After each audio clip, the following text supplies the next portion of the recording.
नमस्कार, मैं सुवर्णा। न्याय टीवी में आप सभी दर्शकों का स्वागत है। कोर्ट राउंडअप की खबरें अब विस्तार से। सुप्रीम कोर्ट ने मीडिया वन चैनल प्रतिबंध मामले में मुद्दों को सुलझाने के लिए सीलबंद कवर पर भरोसा करने की वैधता से संबंधित मुद्दे की जांच करने की सहमति जताई। न्यायालय मुकदमेबाजी के एक पक्ष का उल्लेख कर रहा था। ज्यादातर सरकारी पक्ष दूसरे पक्ष को प्रतियां साझा किए बिना सीलबंद कवर में पीठ के सामने दस्तावेज जमा करना और अदालत उन दस्तावेजों पर भरोसा करते हुए निर्णय देती है। कानूनी हलकों में इस प्रथा की काफी आलोचना हुई है।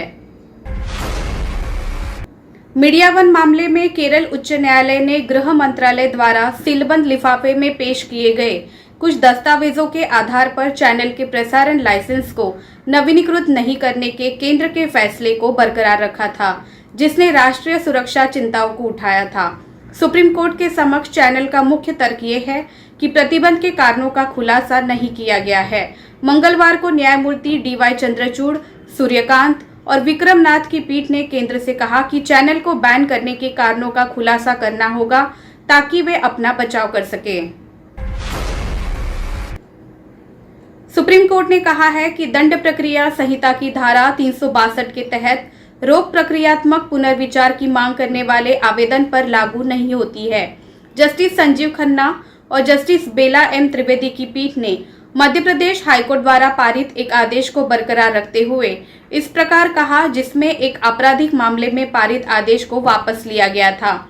इस मामले में आरोपी ने हाईकोर्ट के समक्ष दंड प्रक्रिया संहिता की धारा 482 के तहत याचिका दायर कर कहा था कि उसके और वास्तविक शिकायतकर्ता के बीच समझौता हो गया है। इस याचिका को हाईकोर्ट ने अनुमति दे दी थी। इसके बाद वास्तविक शिकायतकर्ता ने आदेश को वापस लेने के लिए एक आवेदन को प्राथमिकता दी, जिसमें तर्क दिया गया था कि ये आदेश उसकी अनुपस्थिति में और झूठी सूचना के आधार पर पारित किया गया था। हाईकोर्ट ने उक्त आवेदन को स्वीकार कर लिया और पूर्व के आदेश को वापस ले लिया।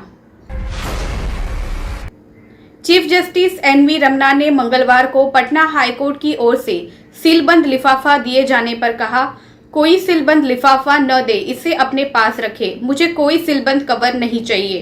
पटना हाईकोर्ट ने एक आरोपी को जमानत से संबंधित एक विशेष अनुमति याचिका में हाईकोर्ट की ओर से पेश वरिष्ठ अधिवक्ता रंजीत कुमार ने एक पेनड्राइव के साथ सीलबंद लिफाफे में याचिकाकर्ता द्वारा किए गए सभी कार्यों से संबंधित टेप जमा करने की मांग की थी। सुप्रीम कोर्ट में फिर से फिजिकल मोड में सुनवाई शुरू करने के संबंध में भारत के मुख्य न्यायाधीश ने मंगलवार को कहा कि होली की छुट्टी के बाद सुप्रीम कोर्ट के फिर से खुलने पर सामूहिक निर्णय लिया जाएगा। CJI ने होली के उपलक्ष्य में सुप्रीम कोर्ट बार एसोसिएशन द्वारा आयोजित एक कार्यक्रम को संबोधित करते हुए कहा, अदालतों को फिर से खोलने के मुद्दे के बारे में मुझे सभी न्यायाधीशों के साथ सामूहिक निर्णय लेना है। उनमें से कुछ कल अदालत में उपस्थित नहीं हो रहे हैं। फिर से खोलने के बाद हम बहुत जल्द निर्णय लेंगे। सुप्रीम कोर्ट ने एक न्यायिक अधिकारी को बहाल करते हुए कहा कि केवल लापरवाही को न्यायिक अधिकारी की सेवाओं को समाप्त करने के लिए कदाचार नहीं माना जा सकता है। जस्टिस उदय उमेश ललित और जस्टिस विनीत सरन की पीठ ने कहा कि न्यायिक अधिकारी के खिलाफ अनुशासनात्मक कार्यवाही केवल इसलिए जरूरी नहीं है क्योंकि उसके द्वारा गलत आदेश पारित किया गया है या उसके द्वारा की गई कार्रवाई अलग हो सकती थी। अदालत ने कहा कि राहत उन्मुख न्यायिक दृष्टिकोण अपने आप में एक अधिकारी की ईमानदारी और अखंडता पर आक्षेप लगाने का आधार नहीं हो सकता है। कर्नाटक हाईकोर्ट के फैसले को चुनौती देते हुए सुप्रीम कोर्ट में एक विशेष अनुमति याचिका दायर की गई है।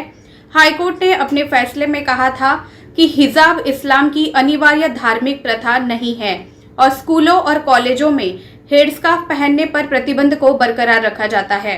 Advocate on record Anas Tanvir के माध्यम से निबा नाज के नाम के एक मुस्लिम छात्र द्वारा विशेष अनुमति याचिका दायर की गई है। कर्नाटक उच्च न्यायालय की एक पूर्ण पीठ ने फैसला सुनाया कि हिजाब पहनना इस्लामी आस्था में अनिवार्य धार्मिक प्रथा का हिस्सा नहीं है और इस प्रकार संविधान के अनुच्छेद 25 के तहत संरक्षित नहीं है। पीठ ने आगे कहा कि राज्य द्वारा स्कूल ड्रेस का निर्धारण अनुच्छेद 25 के तहत छात्रों के अधिकारों पर एक उचित प्रतिबंध है और इस प्रकार कर्नाटक सरकार द्वारा 5 फरवरी को जारी सरकारी आदेश उनके अधिकारों का उल्लंघन नहीं है। तदनुसार कोर्ट ने मुस्लिम छात्राओं द्वारा दायर याचिकाओं को खारिज कर दिया, जिसमें हिजाब, हेडस्कार्फ पहनने पर एक सरकारी पीयू कॉलेजों में प्रवेश से इनकार करने की कार्रवाई को चुनौती दी गई थी। सुप्रीम कोर्ट ने मंगलवार को कर्नाटक हाईकोर्ट की ओर से अधिवक्ता आर सुब्रमण्यम और पी सदानंद पर अदालत की अवमानना के लिए लगाई गई सजा को 3 साल के लिए निलंबित कर दिया। उन्हें पूर्व विप्रो चेयरमैन अजिम प्रेमजी और उनके सहयोगियों के खिलाफ एक निजी company India awake for transparency के माध्यम से कार्रवाई के एक ही कारण पर कई याचिकाएं दायर करने के लिए सजा दी गई थी। एडवोकेट आर सुब्रमण्यम ने अपनी कंपनियों के माध्यम से प्रेमजी और उनके सहयोगियों के खिलाफ 70 से अधिक गलत मामले दर्ज किए थे।